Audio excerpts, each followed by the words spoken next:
आज मी इथे रेसिपी सोबत तुम्हाला खूपच महत्त्वाची माहिती पण सांगणार आहे। अधिक मासाला पुरुषोत्तम मास का म्हटले जाते? अधिक मासामध्ये सत्यनारायणची पूजाला एवढं महत्त्व का आहे?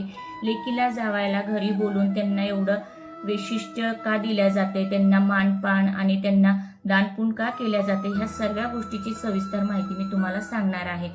सर्वप्रथम इथे मी सत्यनारायणच्या पूजामध्ये जे सवाच्या मेजरमेंटने जे शिरा प्रसाद बनतो त्याची रेसिपी शेअर करते आहे। तर सवा वाटीच्या मेजरमेंटने मी सर्व गोष्टी घेतल्या आणि इथे प्रसाद तयार करते। हा जो प्रसाद असतो सत्यनारायणचा तो खरंच खूपच अप्रतिम आणि भारी लागतो। तसा प्रसाद कधीही आपण असं साधारण दिवशी तयार केला तर लागत नाही।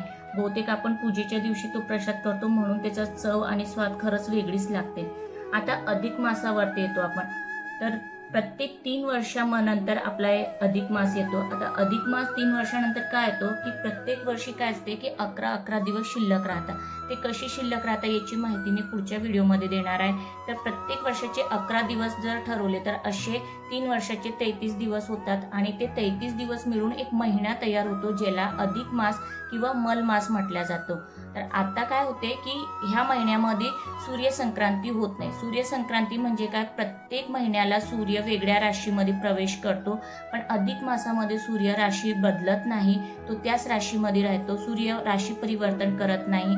आणि मल मास आणि अधिक मास मध्ये काय आहे की प्रत्येक 12 जे आपले महिने असतात वर्षातले 12 महिन्याचे प्रत्येक महिन्याचा एक स्वामी देवता आहे, पण अधिक मासाला किंवा मल मासाला कुठलाही स्वामी देवता नव्हता त्यावेळेला।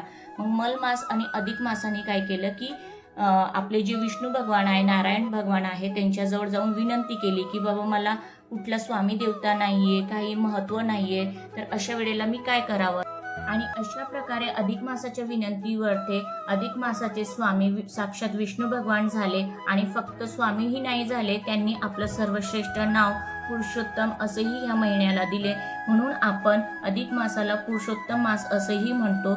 अधिक मासामध्ये सर्वात जास्त प्राधान्य विष्णू भगवानची पूजा पाठ सत्यनारायणची पूजाला आहे। आता आपण लक्ष्मीनारायणच्या स्वरूपात आपल्या मुलीला आणि जावयाला बघतो, म्हणून आपण ह्या महिन्यामध्ये विशेष महत्त्व देऊन आपल्या जावयाला आणि मुलीला घरी बोलवतो, सत्यनारायणची पूजा पाठ करतो आणि त्यांना दानपुण्य करतो। तर साक्षात ते दानपुण्य आपण विष्णू भगवानला करतो। नारायण स्वरूपात आपण जावयाला जे दान देतो ते साक्षात विष्णू भगवानला देतो। खरं तर माझं चॅनल रेसिपीचं आहे, पण आज मला वाटलं की सत्यनारायणच्या प्रसादासोबत तुम्हाला काही माहिती पण दिली पाहिजे।